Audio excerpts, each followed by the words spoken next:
there are some people who just naturally go into denial with most things in life. And it might have been a childhood coping strategy. Maybe they had parents that were actually quite not nice people or a bit abusive, but because they might have had no alternative perspective, they had to believe their parents were perfect, and they had to believe their siblings are really good, even though on this there might be some objective issues with that parent.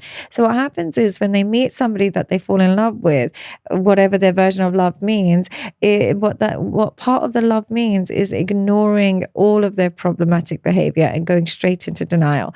And as a result, they will fall into love with their potential. And they'll use the word he's got potential, but really what they're doing is they've created an image of who this person should be or is, and they've attached to that image, and they will deny reality at all costs to maintain that connection.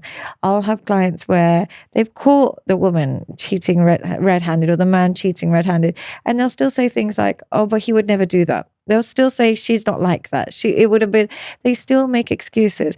There's no problem with making excuses if that's how you want to live.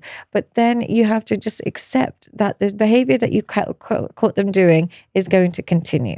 If you're falling in love with potential, what you're really doing is falling in love with your own delusions.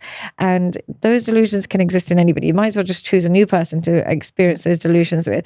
But falling in love with potential is really, really setting yourself up for failure. It's better to just accept them for who they truly are, rather than going into denial of who they've shown you who they are.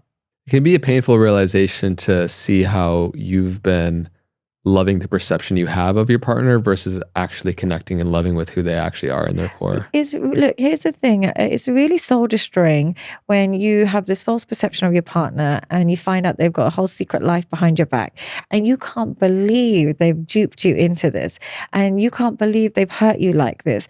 But I would say that when you fall in love with your potential imagination, the person that hurts you doesn't feel much guilt.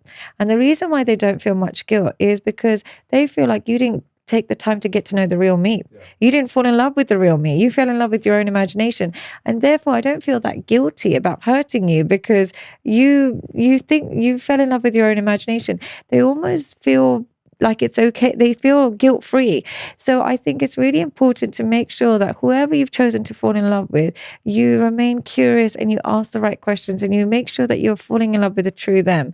If you're not falling in love with the true them, you're falling in love with their mask, and they won't feel guilty if they let you down then, because you haven't, in their mind, they're going to see it as you haven't taken the time to get to know the real me. You don't love the real me, and therefore I don't feel like I'm truly hurting you because you don't even know who I am.